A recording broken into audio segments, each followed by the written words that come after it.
Hello दोस्तों, कैसे हो आप सब। आशा करते हैं आप सब अच्छे होंगे, मज़े में होंगे, अपनी क्लास को पूरा करते होंगे। चलो आज हम पढ़ते हैं सेमेस्टर 3 का बॉटनी सब्जेक्ट जो है प्रश्न जैव विविधता के खतरे तथा उनके बचने के प्रयास समझाइए। मतलब क्या, जैव विविधता जो है उनके खतरे क्या है और उनसे बचने का जो हमें प्रयास करना चाहिए उसको लिखना है।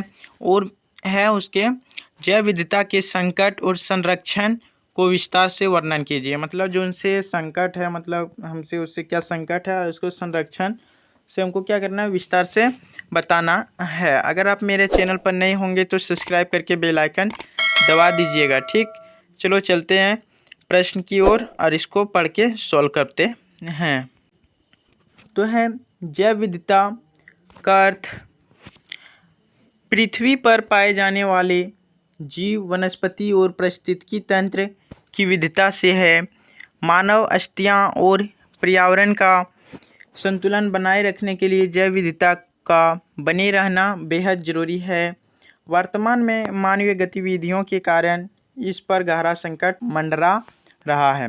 क्या बोला, जैव विविधता का अर्थ है पृथ्वी पर जीने वाले सभी जीव। मतलब जो पृथ्वी पर जीने वाले जो सभी जीव हैं, चाहे वह वनस्पति हो चाहे पारिस्थितिकी तंत्र हो, इसकी विविधता से मानव अस्तित्व और पर्यावरण का क्या हो रहा है, संतुलन बनाए रखने में जैव विविधता बने रहना बेहद जरूरी है। मतलब इनका संतुलन बनाए रखने के लिए जैव विविधता क्या है, बेहद जरूरी है। वर्तमान में मानवीय गतिविधियों के कारण इस पर गहरा संकट मंडरा रहा है। ठीक, जैव विविधता का प्रमुख खतरों और उनके संरक्षण बचने के प्रयास को विस्तृत वर्णन नीचे दिए गए हैं। मतलब क्या बोला, जो जैव विविधता से हमें क्या खतरा है और इससे बचने के लिए हमें क्या करेंगे, नीचे पढ़ते हैं। ठीक, तो जैव विविधता के प्रमुख खतरे। ठीक, क्या पढ़ते हैं, जैव विविधता के प्रमुख खतरे। जैव विविधता के नष्ट होने का मुख्य कारण को द इविल कंटेंट के नाम से भी जाना जाता है। क्या बोला, जो जैव विविधता के नष्ट होने के कारण है, मुख्य कारण, और द इविल कंटेंट के नाम से भी जाना जाता है। इसका पॉइंट पढ़ लेते हैं। तो पॉइंट है, आवासों को नष्ट होना या जैव विविधता को नुकसान सबसे बड़ा कारण है जंगलों की कटाई, शहरीकरण, सड़कों का निर्माण और उद्योग की स्थापना के कारण वन जीव प्राकृतिक घर छीन रहे हैं। मतलब क्या बोले, जो आवासों का नष्ट होना, मतलब जो घर का नष्ट होना, यह जैव विविधता के नुकसान का सबसे बड़ा कारण है। जंगलों की कटाई, मतलब आजकल क्या हो रहा है, पेड़ की कटाई दिन प्रतिदिन क्या हो रहा है, बढ़ते जा रहा है। शहरीकरण, सड़कों का निर्माण, मतलब देखो अगल बगल भी सड़क का इतना जोर से निर्माण हो रहा है जिससे क्या हो रहा है, पानी की अवस्था, मतलब समझ जाओ कि इतना गाड़ी वाहन से प्रदूषण क्या हो रहा है, तेज़ी से फैल रहा है। इसके स्थापना के कारण वन जीव और प्राकृतिक घर छिन्न हो रहे हैं। मतलब जो इनसे इतना वातावरण दूषित होने से क्या हो रही, प्राकृतिक पर क्या हो रही है, बुरी तरह असर पड़ रहा है। ठीक, आप पढ़ते हैं आवासों का विखंडन। क्या पढ़ते हैं, आवासों का विखंडन। बड़े जंगलों को छोटे छोटे टुकड़ों में बांटने से हथियारों और बाघों जैसे बड़े क्षेत्रों में रहने वाले जानवरों को जीवन खतरे में पड़ जाता है। मतलब देखो, जो आवासों का विखंडन हुआ तो बड़े जंगलों में छोटे छोटे टुकड़ों में बंटने से हाथियों और बाघों का जैसे बड़े क्षेत्रों में रहने को क्या हो रहा है, जानवरों का जीवन का खतरा। मतलब देखो, जब अगर बड़ा जंगल है उसका कटाई हो जाता है तो विखंडन हो जाता है, टुकड़े टुकड़े में बंट जाता है। तो उसमें क्या होता है, जो वहाँ के जानवर रहते हैं, जंगली जानवर, हाथी, तेंदुआ, हिरन, बाघ, समझ जाओ, उस क्षेत्र में जानवरों की खतरा पड़ जाता है। ठीक, ताकि उसका अगर घर ही नहीं रहेगा तो कहाँ रहेगा। जैसे हम लोग का घर रहता है तो हम लोग रहते हैं, वो सबका जंगल ही कट जाएगा तो वो सब कहाँ रहेगा। ठीक, तो तीसरा नंबर पॉइंट है अतीत दोहन। क्या है, अति दोहन। मानव द्वारा अपनी आवश्यकता भोजन, दवा, लकड़ी से अधिक प्राकृतिक संसाधन का शिकार और उपयोग करने से कई प्रजातियों विलुप्त होने की कगार पर है, जैसे ठोढ़ा पक्षी, पेंजर, कबूतर। मतलब देखो, अतीत मतलब जो पहले ज़माना हुआ करता था, मानव द्वारा अपनी आवश्यकता, देखो मानव क्या करती है, अपनी आवश्यकता से क्या करती है, भोजन, दवा और लकड़ी इकट्ठा कर लेती है, लेकिन अधिक प्राकृतिक संसाधन का शिकार और उपयोग करने से कई प्रजाति विलुप्त होने लगी है। मतलब हम आदि प्राकृतिक सब बहुत खिलवाड़ करते हैं, तो हमें बहुत चीज़ें देखने को अब नहीं मिल रही है। ठीक, जैसे कि ढोढ़ा, ठीक, एक आता था जैसे कि पक्षी ढोढ़ा, जो कि पेड़ को ठोठता था, आप वह देखने को कहाँ मिल रहा है। जैसे कि पिंजरे कबूतर, मतलब क्या बोला, जो पिंजरे कबूतर था अब वह भी देखने को नहीं मिल रहा है। ठीक, अब पढ़ते हैं आगे। विदेशी प्रजापति का आक्रमण, क्या है, विदेशी प्रजापति का आक्रमण। जब किसी बाहरी प्रजापति को नए क्षेत्र में लाया जाता है तो वहाँ की स्थानीय प्रजापति को नुकसान पहुँचाती है, जैसे जलकुंभी। क्या बोला, जब भी किसी नई प्रजापति क्षेत्र में लाया जाता है तो वहाँ की स्थानीय प्रजापति को नुकसान पहुँचती है। ठीक, जैसे जलकुंभी ने भारत को जलाशय का नुकसान पहुँचाया और लंटाना घास ने जंगलों को।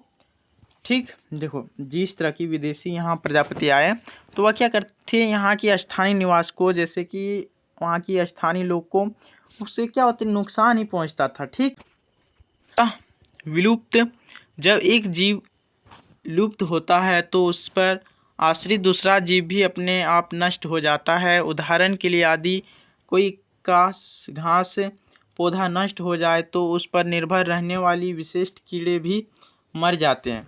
देखो, सह विलुप्त मतलब क्या होता है, दूसरे पर निर्भर रहना। जैसे कि जब एक जीव विलुप्त हो जाता है, मतलब उसका कोई अस्थाई नहीं मिलने लगता है, वह जैसे कि समाप्त हो गया इस धरती से, उससे क्या होता है, दूसरे जीव को भी क्या होती है, नष्ट पहुंचता। क्योंकि देखो अगर आज भोजन कर रहे हैं, चावल खा रहे हैं, अगर चावल ही नहीं रहे तो हम कैसे जीवित रह सकते हैं। ठीक, तो उसी तरह बोल रहा है कि अगर वह पेड़ ही नहीं रहे जिससे पेड़ से हमको अनाज मिले, तो उस पेड़ पे खाने जो आश्रित रहेगा तो वही क्या होता है, कीड़ा मकोड़ा मर जाता है। ठीक, अब पढ़ते हैं जलवायु परिवर्तन और प्रदूषण। क्या है, जलवायु प्रदूषण और परिवर्तन और प्रदूषण। तो ग्लोबल वार्मिंग, एसिड एंड अम्लीय वर्षा और प्लास्टिक प्रदूषण के कारण समुद्र के कोरल रीफ, मूंग चट्टान और कोई संवेदनशील जीव तेजी से खत्म हो रहे हैं। मतलब जल जीवन में क्या हो रही है, इतनी गंदगी फैली जा रही है, जिससे ग्लोबल वार्मिंग में एसिड एंड अम्लीय वर्षा और प्लास्टिक प्रदूषण, मतलब इतनी प्लास्टिक, मतलब इतनी कचरा निकल रही है, जैसे कि समुद्र में कोरल रीफ है और मूंग चट्टानों में क्या हो रही है, वहाँ की ढेर बन जा रही है, मतलब चट्टान बन जा रहा है प्लास्टिक का। ठीक, उसी में क्या हो रहा है, जीव तेजी से, संवेदनशील जीव क्या हो जाते हैं, खत्म हो जाते हैं, मतलब मर जाते हैं, उसका अस्थाई समाप्त हो जाती है। ठीक, जैव विविधता के संरक्षण के प्रयास, मतलब जैव विविधता के संरक्षण के प्रयास पढ़ते हैं। जैव विविधता को बचने के लिए मुख्य रूप से दो विधियों का उपयोग किया जाता है। मतलब जैव विविधता से बचने के लिए हमें क्या दो विधियों का उपयोग किया जाता है। चलो पढ़ते हैं कौन कौन। तो कौन नंबर है, स्वस्थानीय संरक्षण, प्राकृतिक आवास में रक्षा। मतलब क्या है, स्वस्थानीय रक्षण, प्राकृतिक आवास में रक्षा। इस विधि के तहत जीवों और वनस्पतियों को उनके प्राकृतिक पर्यावरण जहाँ वे रहते हैं में ही सुरक्षित रखा जाता है। इसके मुख्य उदाहरण है, मतलब क्या बोले, इस विधि के तहत जीवों और वनस्पतियों को उनके प्राकृतिक पर्यावरण जहाँ वे रहते हैं वहीं वे सुरक्षित रहते हैं। ठीक, तो राष्ट्रीय उद्यान क्या है, राष्ट्रीय उद्यान, नेशनल पार्क। यहाँ मानवीय गतिविधियाँ, शिकार और मेषवी चरण पर पूरी तरह प्रतिबंध होता है, जैसे जिम कॉर्बेट और काजीरंग। क्या है, राष्ट्रीय उद्यान में यहाँ मानवीय गतिविधियों को, शिकार और मवेशी चराने की पूरी तरह प्रतिबिंब होता है, जिसमें जिम कॉर्बेट और काजीरंग। ठीक, वनस्पतीय आरंभ, यहाँ वन जीव को सुरक्षित रखा जाता है और सीमित मानवीय स्थानीय को अनुमति होती है। ठीक, यहाँ क्या होती है, जो वन जीव है उसको क्या करते हैं, सुरक्षित रखी जाती है और मानवीय गतिविधियों के उसमें अनुमति होती है, मतलब मानव उसको देख रेख करने की उसमें अनुमति होती है। ठीक, बायोस्फीयर रिजर्व यह एक बहुत बड़ा संरक्षित क्षेत्र होता है जहां पर्यावरण के साथ साथ वहां रहने वाली आदिवासी समुदाय के पारंपरिक जीवन को भी बचाया जाता है। बायोस्फीयर में क्या होता है, यहाँ एक बहुत बड़ा संरक्षित क्षेत्र होता है जहाँ क्या पर्यावरण के साथ साथ वहाँ रहने वाली आदिवासी सबको भी क्या करती है, पारंपरिक रूप से जीवन को बचाने की सुझाव दी जाती है। ठीक, तो दूसरा है पवित्र उपवन। क्या है, पवित्र उपवन। भारत के कई हिस्सों में संस्कृति और धार्मिक मान्यताओं के कारण जंगलों के कुछ हिस्सों को काटना माना जाता है, जिससे वहाँ वनस्पतियाँ सुरक्षित रहती है। मतलब क्या बोला, देखो वहाँ पवित्र उपवन मतलब भारत के ऐसे संस्कृति और धार्मिक मान्यता के कारण कुछ ऐसे जंगल हैं जहाँ काटना माफ माना जाता है, जैसे कि वहाँ काटना कानून अपराध माना जाता है, जिससे वहाँ की वनस्पति सुरक्षित रहती है। मतलब वहाँ की क्या होती है, संतुलन व्यवस्था क्या होती है, बनी रहती है। क्या कि वहाँ की प्रदूषण, अगर पेड़ तेड़ रहता है जंगल तो उससे वहाँ ज़्यादा प्रदूषण नहीं फैलता है। ठीक, तो ख नंबर में ब्रह्म स्थान संरक्षण कृत्रिम आवास में रक्षा। क्या है, ब्रह्म स्थान संरक्षण कृत्रिम आवास से रक्षा।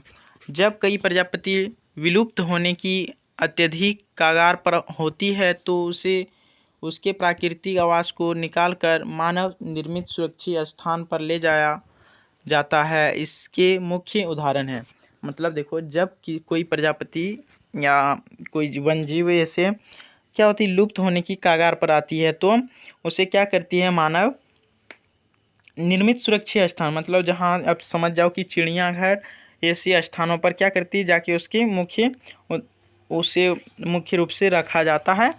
चलो पढ़ते हैं इसका उदाहरण।